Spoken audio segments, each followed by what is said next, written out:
Hey guys, welcome to 2020. Glad to be back with Premiere Prep, and I can guarantee you there's going to be a lot more this year than there was last year, which was 2. Yeah, definitely going to do more this year. All right, let's get into today's tutorial. So in this tutorial, we're going to be getting to know the Fusion interface a little bit and just using Fusion in general. And I felt the best way to do this would be a screen replacement, because then we'll be going over the basics of the interface. We're going to be going over green screening, and then we're also going to be going over planar tracking. 3 really useful things to know inside of Fusion. Now, of course, those of you who don't know what Fusion is, it's a compositor built inside of DaVinci Resolve, and it's also a standalone compositing application. Now, these techniques that I teach you, of course, can go between both applications, and it can also be used on the free version and the paid version of DaVinci Resolve. So let's jump into the tutorial. Okay, so let's get to it. So what we're gonna do is we're gonna do a screen replacement on this shot. And I feel like this is a really good one to work on because it's a little bit of green screening, a little bit of planar tracking, and it's just a really good way for us to get into compositing in Fusion. Now, it's not the best shot, but it'll work for this tutorial situation. So let's just drag and drop all of our elements that we're gonna use here into the media pool. All right, so we'll go ahead and drag the video onto our timeline. And the way this is gonna work is we could do an entire edit on this timeline, and then we can hover over the shot that we wanna edit, or composite, and then we'll jump into the Fusion tab. So here we are in Fusion, okay? So we have our media pool up here. This is where all of our clips will reside and all of our elements. We can just drag and drop those onto this, which is the node graph. Now, if we want to preview one of these, we can pull and flick up into the viewer. So that's a single motion. You click down, and then you pull and flick right into the viewer. All right, and it's previewed in this viewer. Now, this is viewer 1, this is viewer 2, and it's indicated by these little dots on the node. So whichever dot it is will be which viewer it's in. So see, this one's in this viewer, this one is in this viewer. Then we could say take this and flick it up into there. Now it's in that viewer. Okay, so we can select that node, hit delete. Okay, so let's just kind of go ahead and get underway. Real quick, a little bit more about the interface. We have a couple of quick, I call these like rapid use tools. These are, just ones that you'll use a lot, like transform and like this one, which is a background. So like transform, we can select that, and then we can use the on canvas tools to scale it and rotate it, everything like that. Super cool. And we can select that, hit delete. Now, this is very important. So the way this works is, see if I have nothing selected here, I hit transform and it just places it right onto the node graph.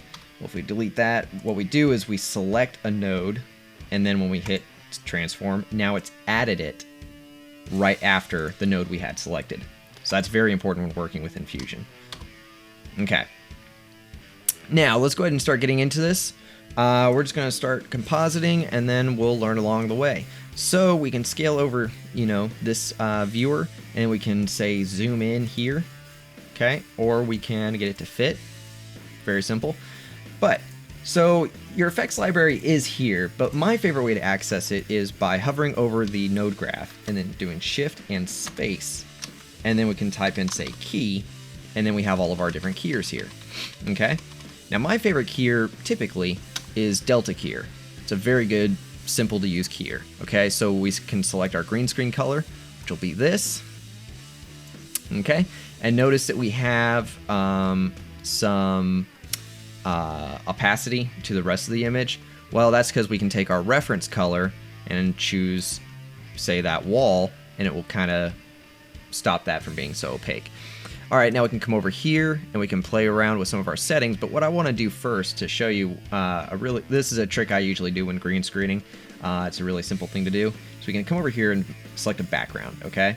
Now, our background is in front for some reason. Let's make it the background by selecting our merge node, and we can hit Control and T on the keyboard, and it will flip the inputs of a node. This is a very nice shortcut to remember, because sometimes you'll just put them into the wrong inputs, and it's very quick and simple to go Control T, Control T, Control T, and it will flip the order of the inputs. Or if you want to, you can come right click on a node and you get this menu, and you can hit swap inputs there. But Control T, very simple to remember. All right, so this background, let's go ahead and make it red. The reason why I did that is because it makes anything that's not being keyed out properly very easily visible. Like notice these trees back here. Hit Control and scroll wheel to zoom in, and then middle mouse button to move around on the canvas. Okay, so you can see here, it's taking out some of these trees. That's not exactly what we want, but it's not too bad in this situation. All right, so what we can do here is grab the Delta key here, and over here in the inspector, so as you can see, we can take away the inspector, we can shrink it down. All right, but over here in the inspector, we'll go ahead and play with cleaning the foreground, so kind of helps out a little bit. Note the trees in the background, see how it kind of takes it away from there. Okay, so let's clean the foreground, probably about to there. Clean the background, it's helping out a little bit. Let's go, well, see, it's taking off some of the finger. Let's go about right there. Right about there. Okay, so I mean, that's a pretty decent key right there. Let's go ahead and play with this a little bit more. We can bring up the gain a little bit. And there we go, that just takes out a lot more. Let's look at the balance.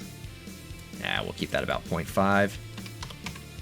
And then let's play with the gain a little bit again.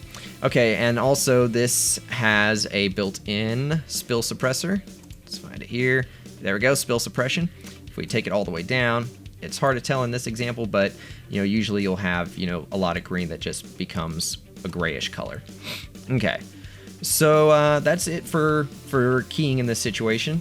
Not too bad of a key. Again, this is not a very good high quality shot, but it will do for the tutorial purposes. It's not a very good green screen scenario. All right, but so we can drag on the node graph, select all of these nodes, drag them over this way.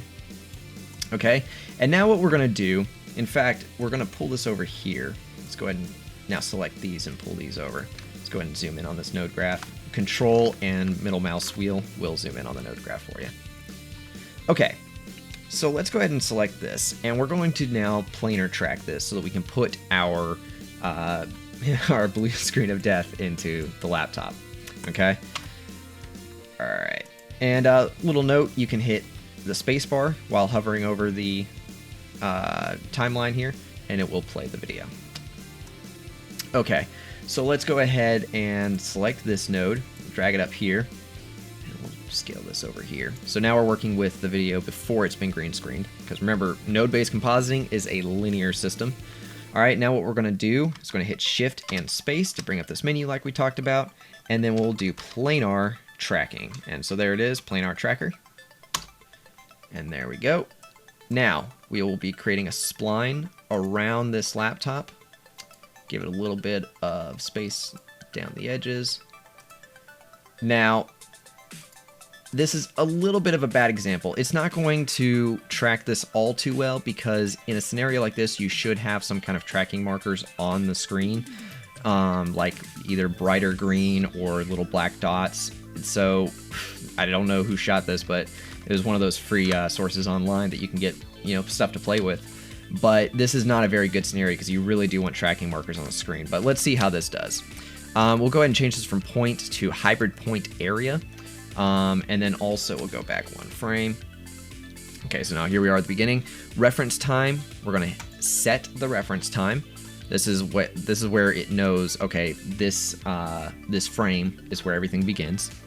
All right, and then we will track to the end. There it goes.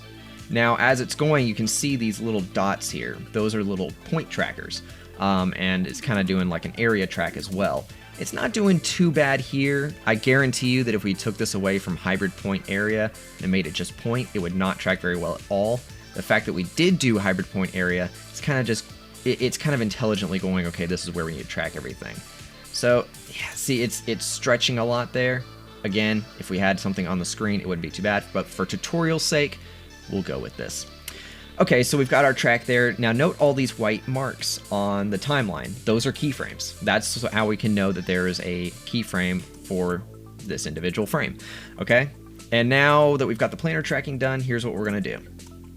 We are going to bring our image onto our node graph. Okay, let's go ahead and pull these over here. All right, so what we can do also let's start working on our main comp here. Let's just pull this viewer over. So what we can do also is we can go ahead and delete this background because we don't need that anymore. And we can go ahead and get rid of that merge node, and we can drag in place there. Okay. So what we can do here is on our planar tracker, we now have this button that says create planar transform. Okay, so we'll select that, and now it's created this node for us. Now this node contains all the tracking information from the planar tracking node.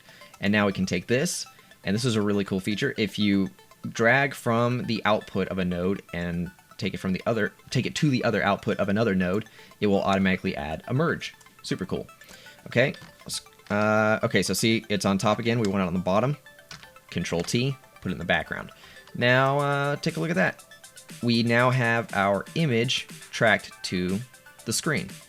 Again, it's rough, but you get to see, you know, note that everything is staying there with it. Okay, so what we can do here, because this planar tracker transform does not exactly conform to the monitor itself, you can select this node. This is the actual screen. We'll go ahead and fit that, but note that that's the actual screen. What we can do is go to transform, and then we can, let's see here, grab it from the corner, and then rotate, grab the center, pull up, and we'll rotate it again.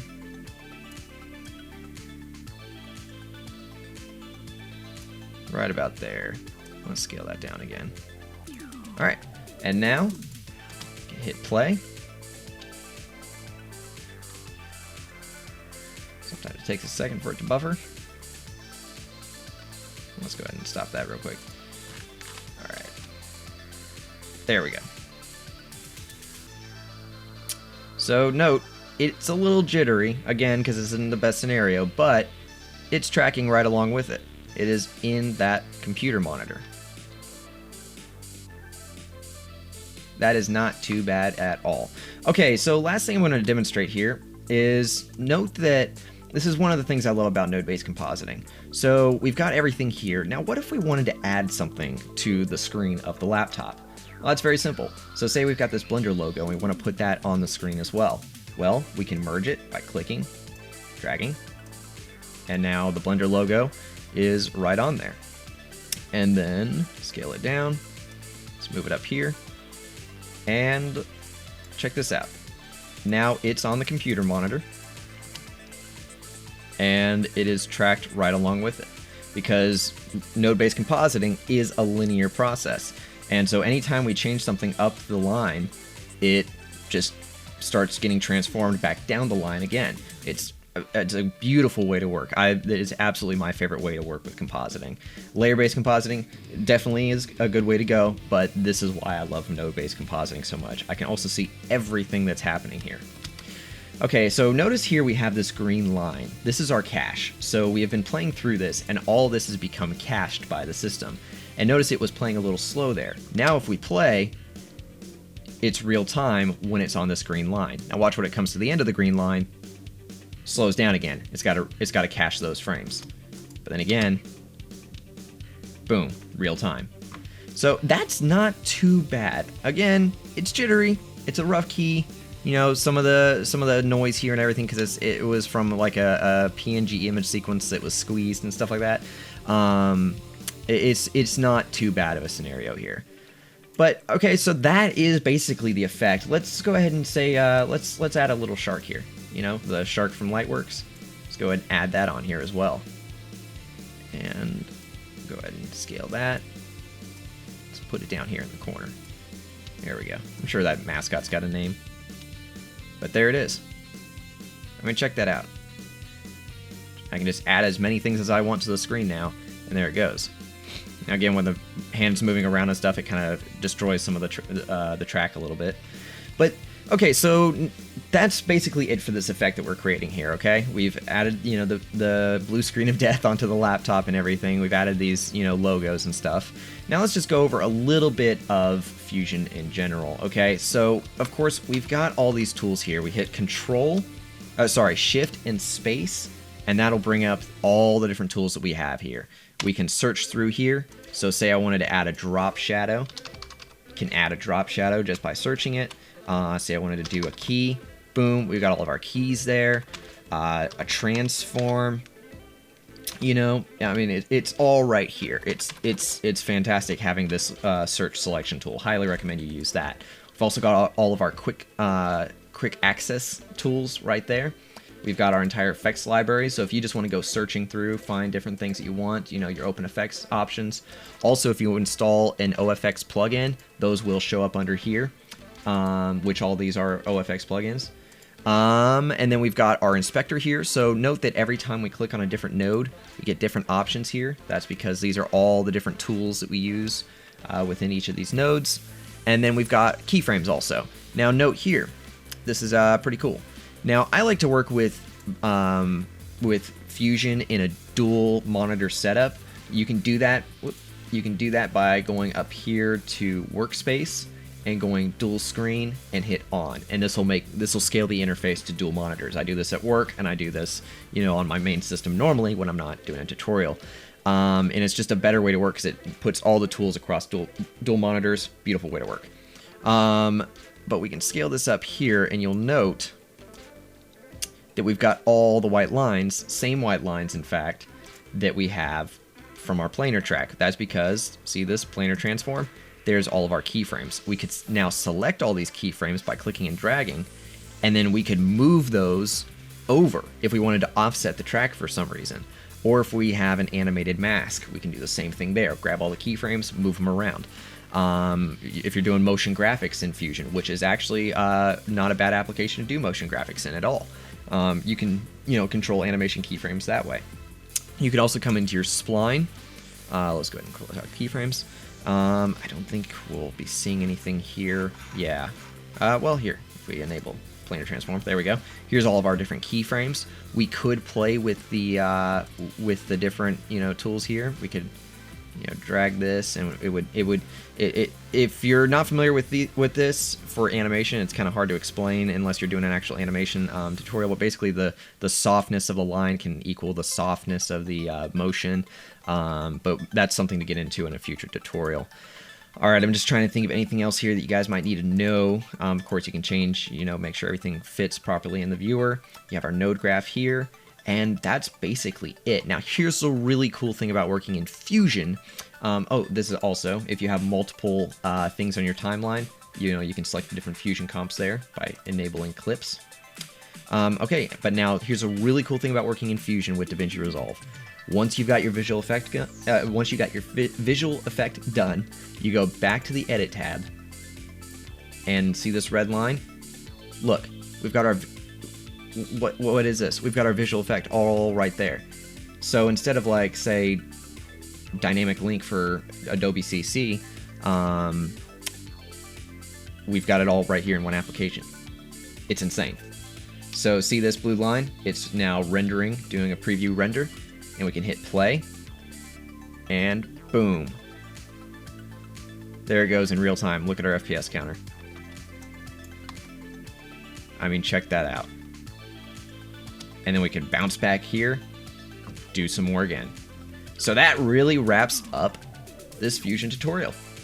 So there you go, a quick introduction to the Fusion tab inside of DaVinci Resolve. And of course, everything I just showed you are basic techniques that now you get an understanding of what the Fusion tab is and how it works. Now take these techniques and you can make basically whatever effect you want to inside of the Fusion tab. Fusion is absolutely amazing. I love it. It is my preferred compositing application, and it is incredible to have built into the DaVinci Resolve application. So now that we're here in 2020, I definitely want to be doing a lot more with Premiere Prep, so definitely stay tuned. There's going to be a lot more coming. I haven't been doing it as much because I've been so busy with my day job.